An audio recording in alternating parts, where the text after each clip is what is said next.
tertentu Bapak Ibu bahwa itu hubungan persahabatan yang tidak sehat. Di antaranya mereka punya kode, misalnya kalau WhatsApp ada kode-kode tertentu. Yang saya identifikasi di satu SMP, mereka punya kode kalau A itu apa, B itu apa, dan bahasanya hanya dia saja dengan komunitasnya. Kemudian mereka suka nonton pornografi yang berhubungan dengan lesbi.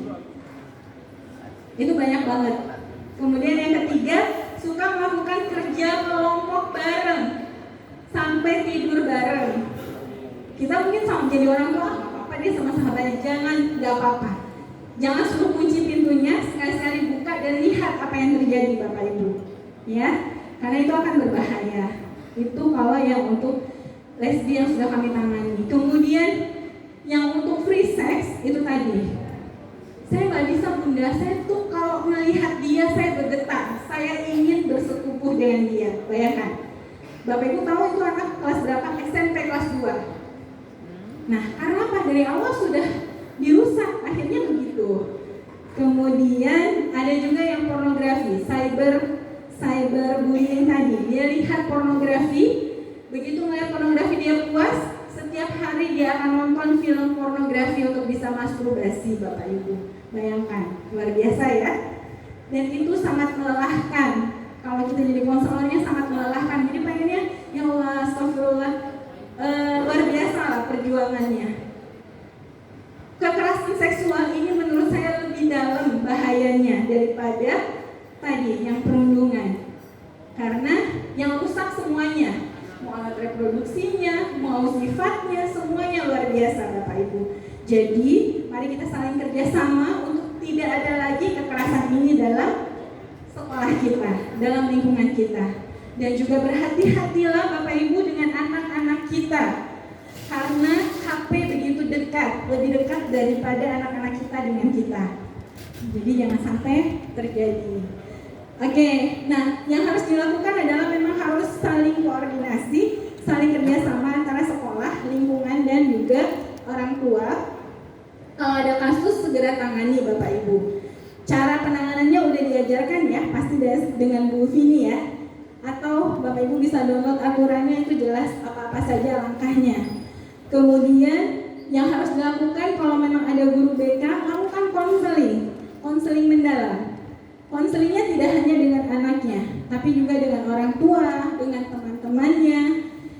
Dan buat bagaimana caranya konseling itu tidak menakutkan untuk anak-anak. Masuk ke ruang BK itu tidak menakutkan buat anak-anak.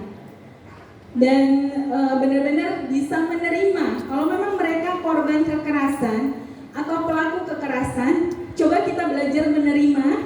Kemudian kita dengarkan apa sebenarnya akar masalah dari si korban dan si pelaku. Yang paling penting adalah akar masalahnya Bapak Ibu, bukan hasilnya. Kalau hasilnya yang kita marah-marahin aja, anak-anak itu nggak sekolah, kita cuma marah-marahin aja, itu nggak selesai. Tapi diruntut lagi, apa akar masalahnya? Seperti itu. Kemudian harus ada pencegahan seperti sosialisasi, penguatan, dan pengembangan kepercayaan diri. Anak-anak harus tangguh. Kalau misalnya bagusnya jadi dia punya adversity question. Adversity question itu ketangguhan. Seperti bola bekel yang saya bilang, kalau dia dibully dia harus melanting lebih tinggi. Cara gampangnya, anak-anak yang dibully, korban kekerasan, itu tolong lihat potensinya. Karena dia sudah tidak seimbang secara psikisnya, jangan paksa dia sama dengan anak-anak normal Bapak Ibu. Tapi lihat apa potensinya. Oke, dia mungkin tidak bisa matematika, tapi ternyata dia pintar buat komik. Tapi ternyata dia pintar misalnya main drama dan seterusnya. Di situ yang dikembangkan, jadi tumbuh kepercayaan dirinya. Kemudian yang terakhir ada penerapan aturan yang tegas. Saya tanya, apakah di sekolah Bapak Ibu sudah ada aturan yang jelas untuk korban dan pelaku kekerasan? Angkat tangan yang sudah ada. Oke, Mbak tolong mic-nya Mbak. Oke, Bapak ya. Bapak tolong Pak berdiri Pak. Iya, namanya siapa Pak? Nama saya Eko dari SMP Santo Yesus. Eko. Oh, Pak Eko. Pak Eko dari SMP Santo Yusuf. Yang di depan, Pak? Iya.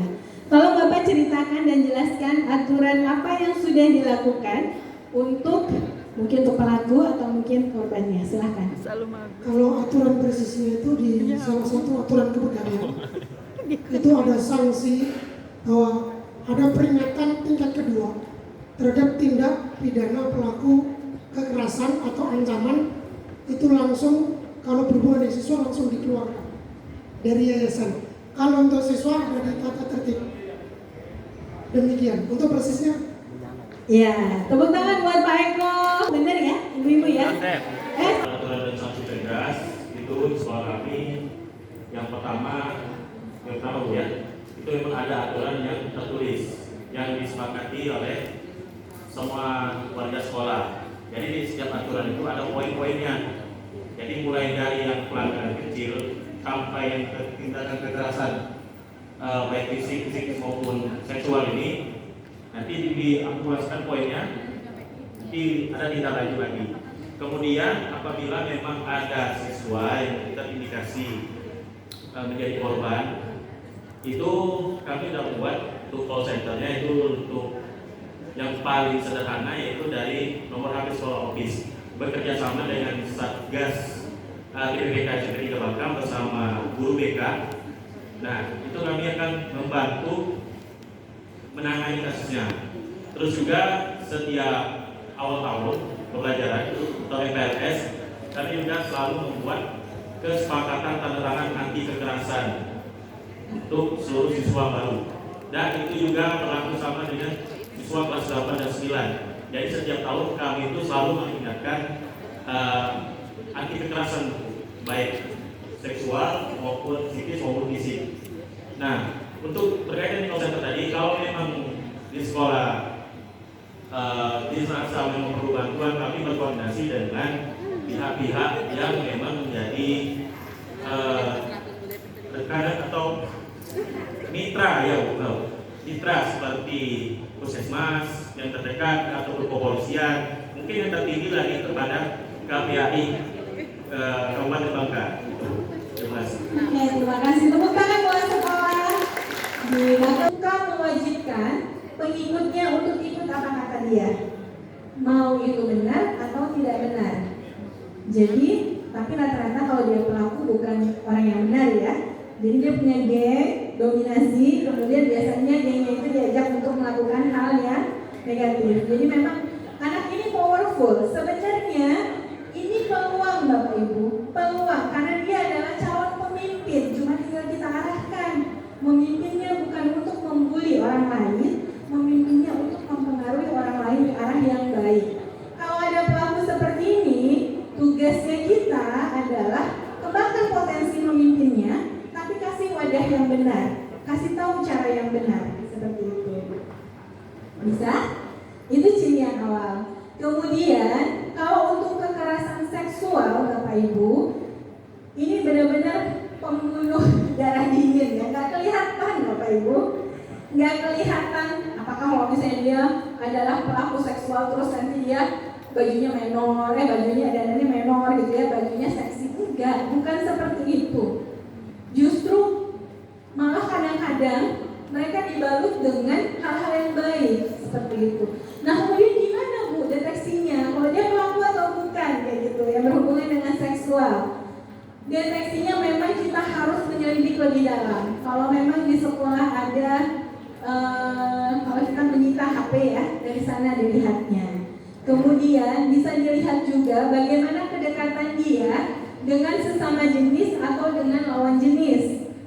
Kalau misalnya ada keanehan, kok kayaknya lengket banget ya, tapi sepertinya aneh. Sebenarnya kita bisa feeling Bapak Ibu, anak ini homo, lesbi, atau free sex. Ada feeling di hati kecil kita yang nggak bisa menolak gitu ya.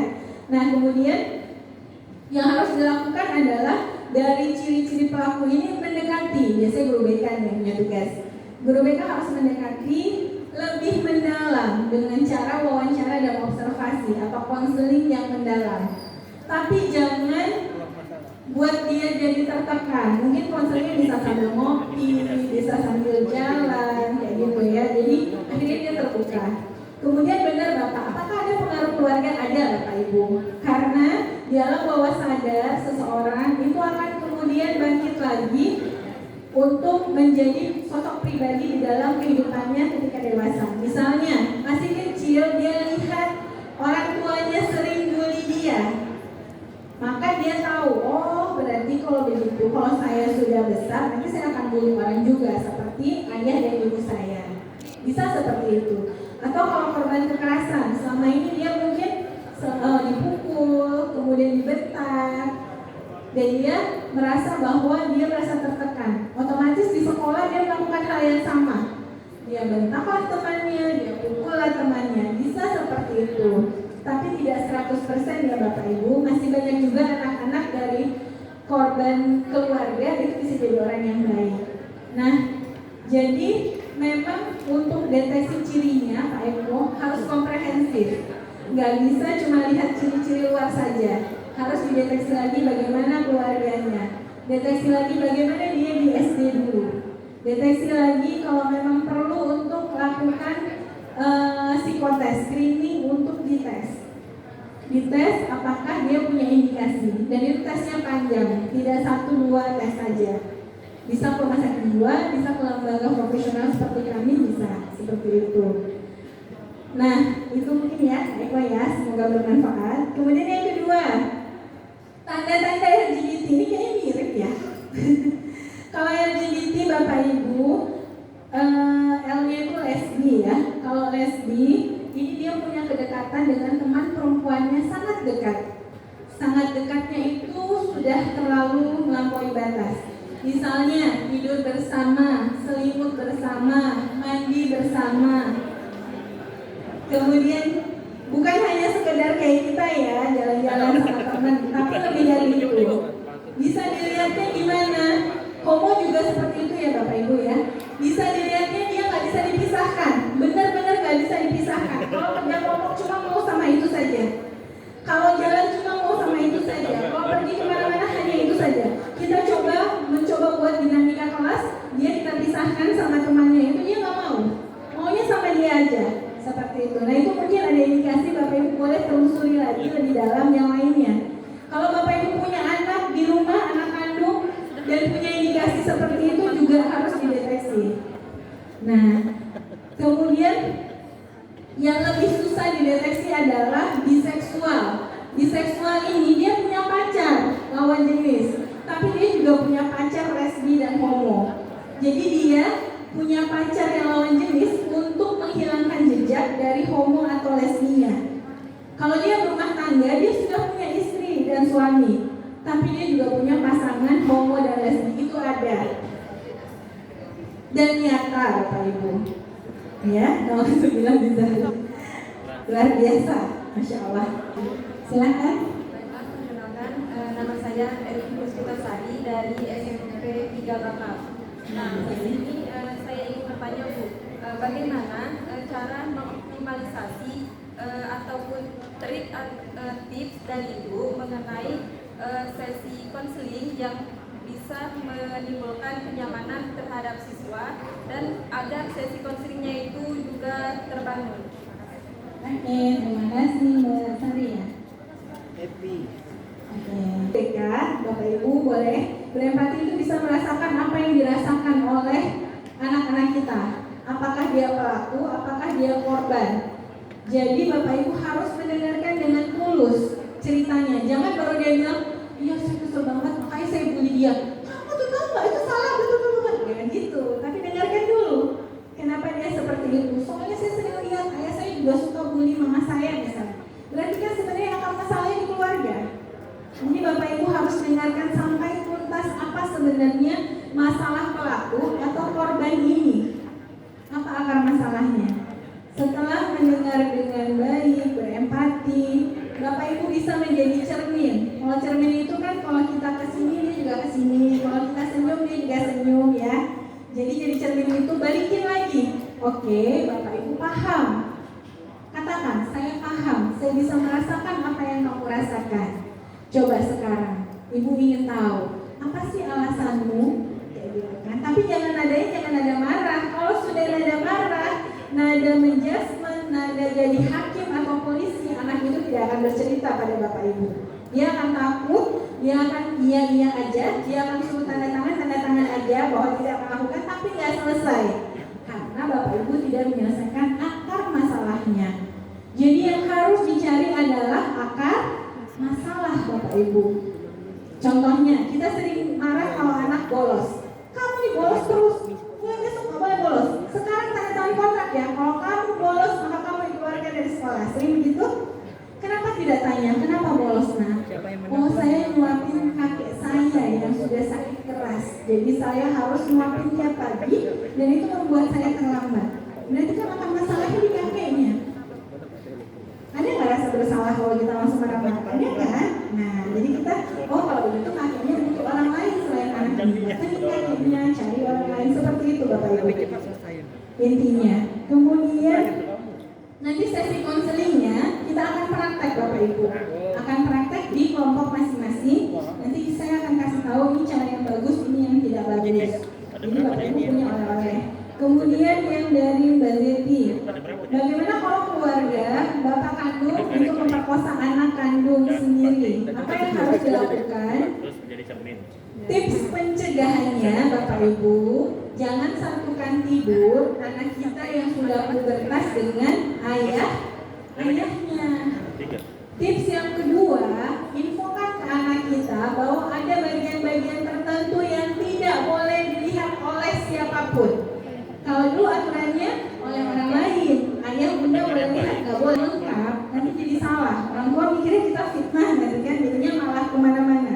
Kalau sudah konseling, ibu dan bapak boleh konseling orang tuanya atau home visit. Sampaikan bahwa sebenarnya ini tidak bakal jadi masalah besar kalau kita sama-sama Bapak Ibu bilang.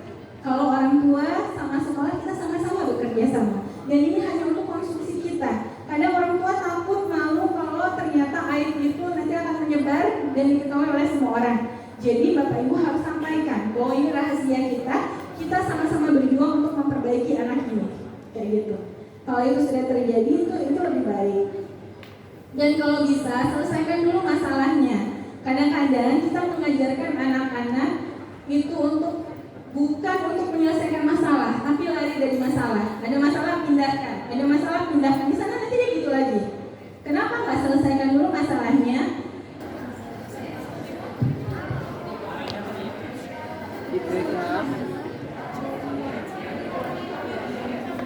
Ya, izin Bapak Ibu sekalian, jadi untuk kertas pertama itu kita akan melaksanakan tes HTP. Mohon diperhatikan ya, soalnya ini tes psikologi yang dimana nanti untuk pengerjaannya tidak ada lagi pertanyaan. Nah, jadi saya jelaskan di awal sesuai instruksi. Jadi ini udah dipegang kertasnya masing-masing, satu orang, ada 3 lembar. Jadi ini tes pertama. Oh iya, oke.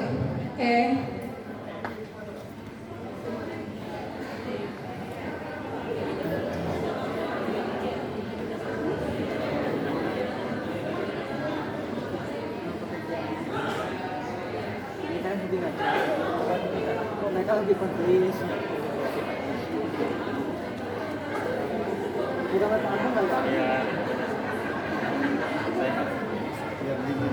Oke, sudah semuanya? Sudah. Oke. Bagi teman-teman yang sudah, ini kayaknya udah selesai semua ya. Jadi ini kita pengerjaannya landscape atau miring. HTP itu adalah house 3 person. Jadi kita menggambar rumah, pohon, dan juga orang.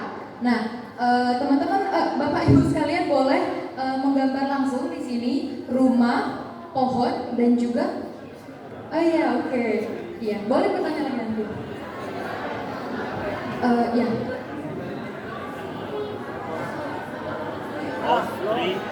Nah, untuk menggambarnya itu dibalik ya Bapak Ibu. Jadi identitas nama itu di belakang. Jadi kita dibalik, gambarnya dibaliknya gitu. Oke, apa kabar Bapak Ibu? Luar biasa. Kekerasan di sekolah? No way. Oke, sudah siap semua? Iya, kan mau jadi tim anti kekerasan. Jadi harus cepat kerjanya Bapak Ibu. Karena waktu kita berbatas, silakan Mbak Dita. Oke. Waktu kita terbatas, tapi saya tidak akan memberitahukan waktunya berapa lama. Jadi di bisa Ibu Bapak kerjakan secepat mungkin ya, karena kita terbatas oleh waktu.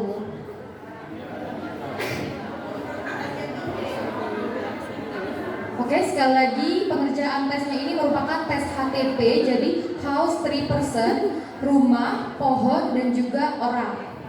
Oke. Ya, jadi semampu Bapak Ibu silakan buat rumah, silakan buat gambar orang, dan silakan buat gambar pohon. Bebas. Di satu kertas saja. Satu kertas saja. Kertas lainnya nanti. Satu kertas saja. Satu kertas isinya rumah, pohon, dan orang.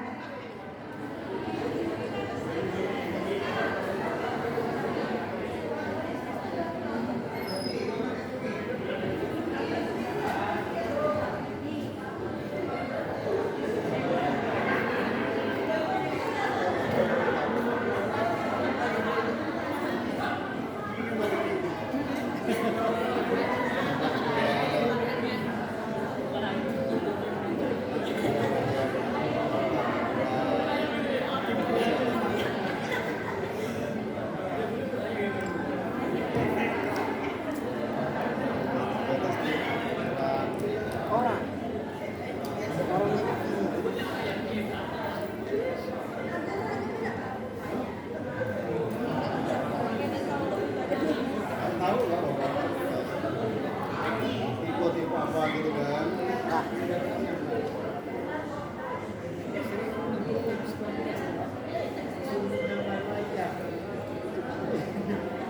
Oke, Bapak Ibu boleh untuk harap tenang karena untuk tes psikologi ini kita pengerjaannya diam-diam ya, tenang. Jadi kalau ada yang berisik mungkin akan ke-distract oleh orang yang lainnya, seperti itu.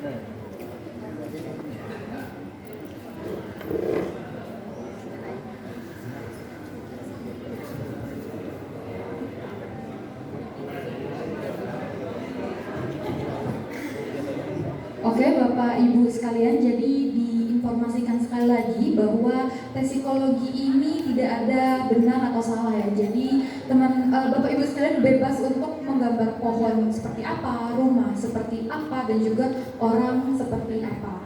Jadi sesuai imajinasi Bapak Ibu sekalian.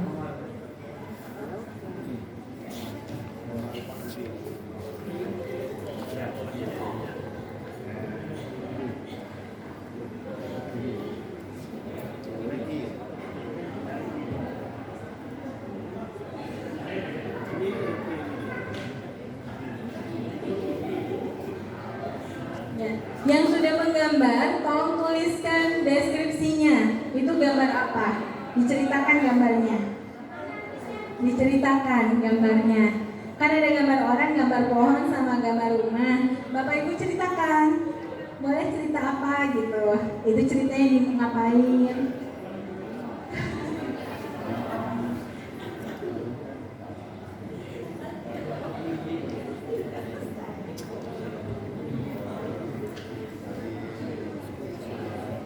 Yang pakai pensil nggak boleh dihapus ya Bapak Ibu ya. Tidak ada jawaban yang salah.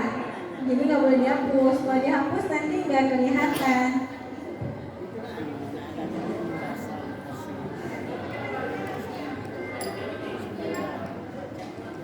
Tolong teman-teman keliling ya, dicek pesertanya.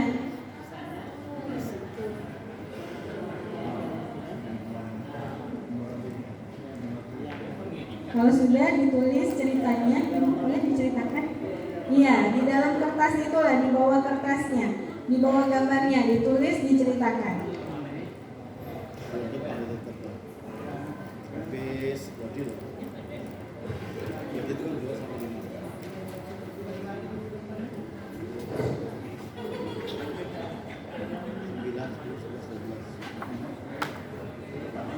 Boleh diambil dokumentasinya Mbak-mbak.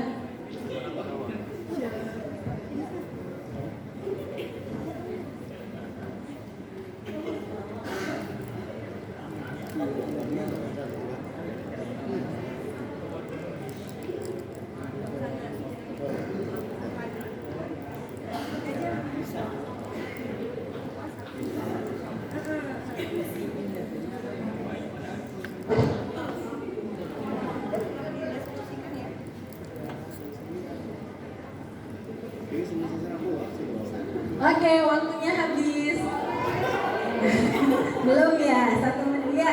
Kalau belum lakukan dengan cepat, Bapak Ibu masih banyak tasnya.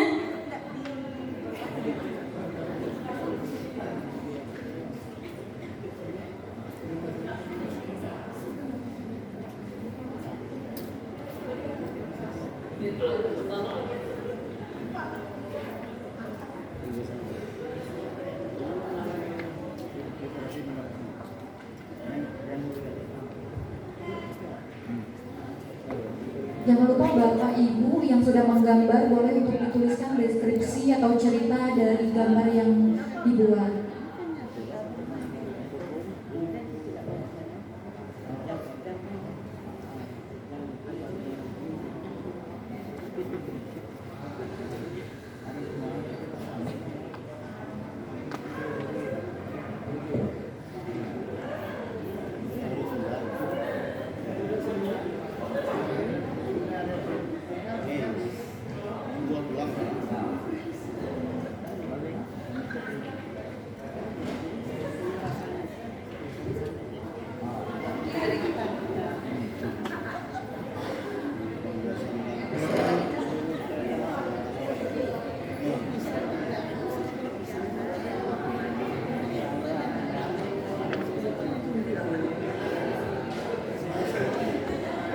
Oke, waktunya habis. Kita ke kertas yang kedua ya, Bapak Ibu ya.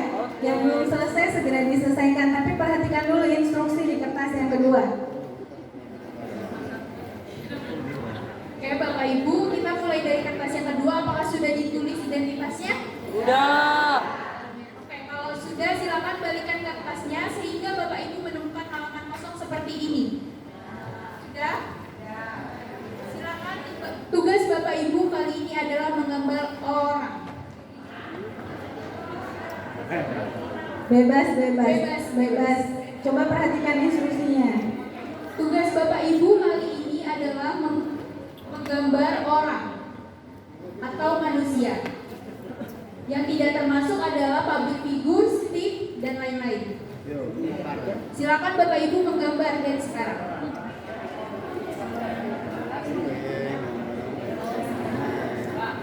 Pakai kepala. Oh, enggak.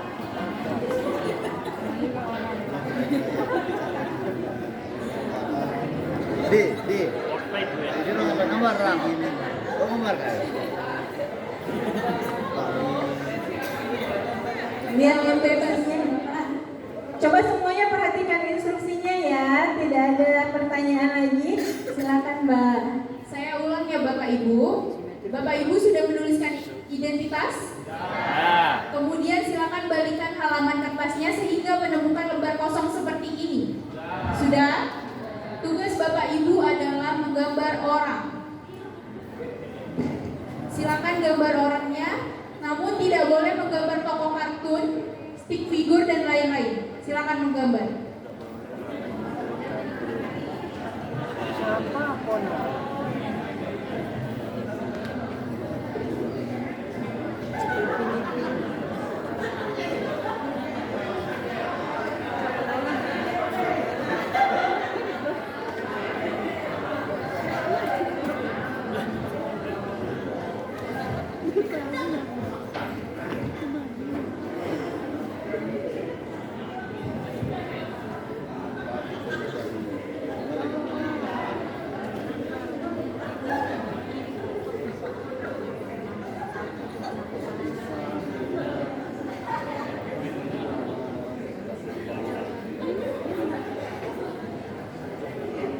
Oke, Mbak Dita.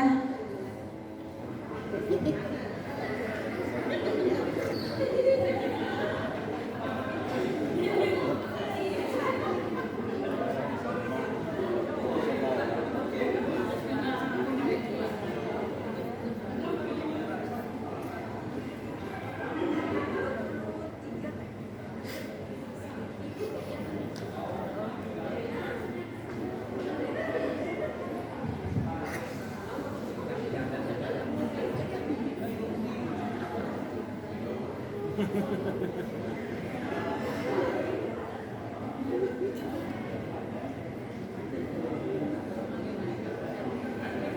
210.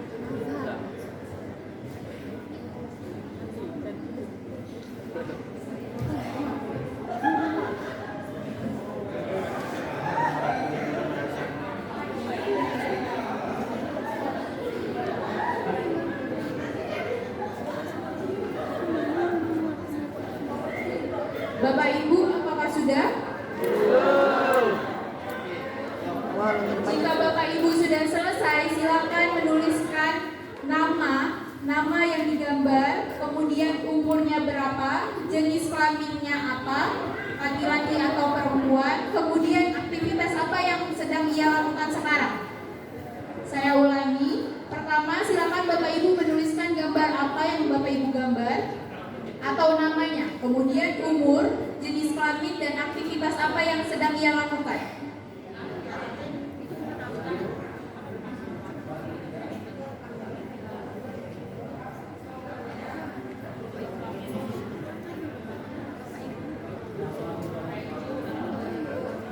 Untuk lembar kedua keterangannya, tulislah nama atau keterangan gambar tersebut, kemudian umurnya berapa, jenis kelaminnya apa, dan aktivitas apa yang sedang ia lakukan sekarang.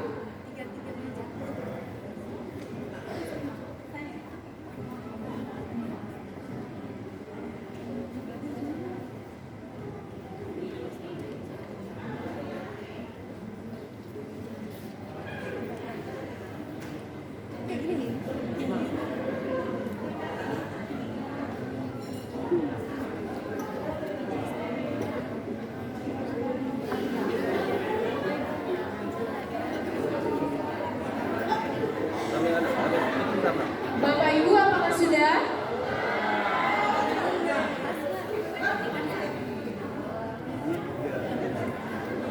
Semua senyum-senyum ya, Bapak Ibu, yang lucu ya gambarnya. Oke, waktunya habis.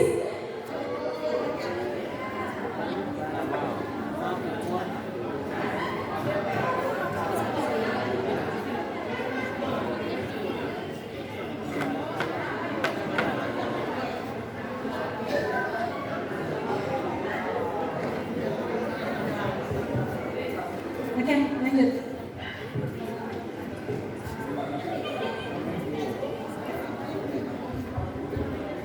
Oke, kita lanjut ke tes yang ketiga.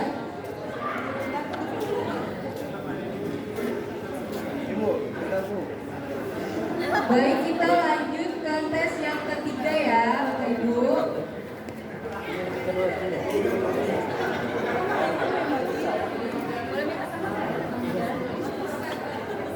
Kegiatannya. Apakah semuanya sudah selesai? Lanjut ke tes yang ketiga. Apakah sudah menulis identitas? Balik ke lembar kosong seperti ini. Bapak Ibu semua diminta untuk menggambar pohon.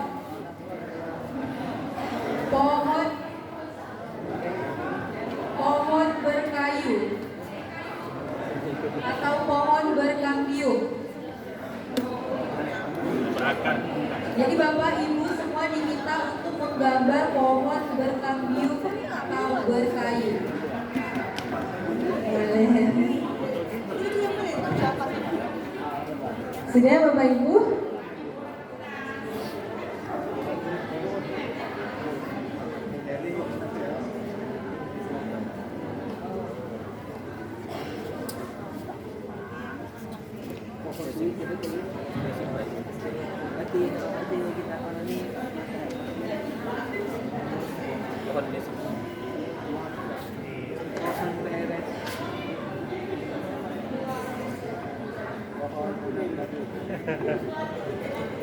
Pohon keluarga.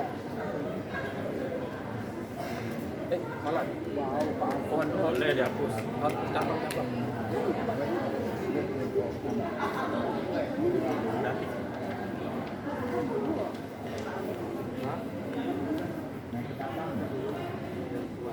Oke, Mbak. Mbak Sisi boleh ke arah kelompoknya.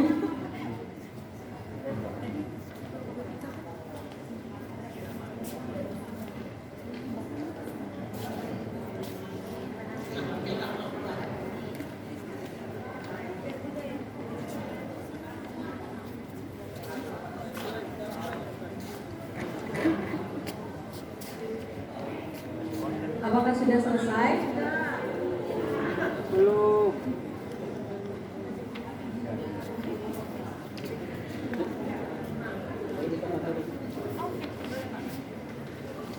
Oh, kurang banyak ya obat buat.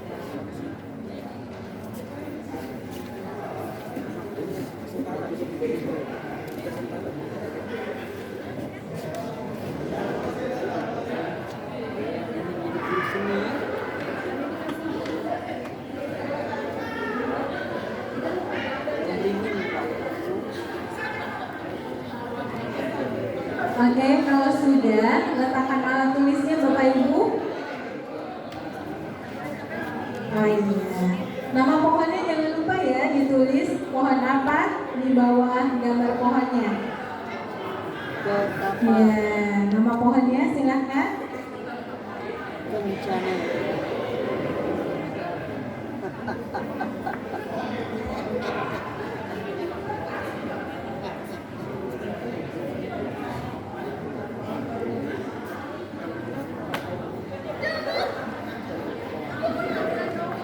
Baik. Masih ada yang belum Bapak Ibu? Belum? Baik, kami tunggu secepatnya ya Bapak Ibu ya. Kita mau simulasi, mau praktek. Praktek kerja. Nanti ada yang mengambil. Nanti aja dikumpulkannya, dipegang dulu kertasnya Bapak Ibu, dijadikan satu. Nanti ada tim kamu yang akan mengambil. Iya. Apa nih? Bukan. Kemarin nanti lagi santai juga. Oke, baik. Alhamdulillah selesai ya Bapak Ibu ya. Kita akan ke sesi berikutnya, sesi terakhir yaitu simulasi. Jadi Bapak Ibu akan praktek bagaimana cara penanganan anak-anak yang menjadi yang punya masalah kekerasan. Mohon perhatiannya Bapak Ibu. Nanti saya akan bagikan kelompoknya. Kelompok 1 ini adalah meja ini. Mohon maaf Bapak, meja ini meja Bapak Ibu sama meja yang di belakang. Itu kelompok 1. Boleh dijadikan satu tempat duduknya atau berdekatan karena akan kerjasama. Kelompok 2 jadi 3 meja, 1, 2, dan 3. Kelompok 3, ibu yang berbaju biru dengan yang di depan. Kelompok 3, ya silakan menyatu. Kelompok 4, yang di nomor 2 sini dan nomor 3.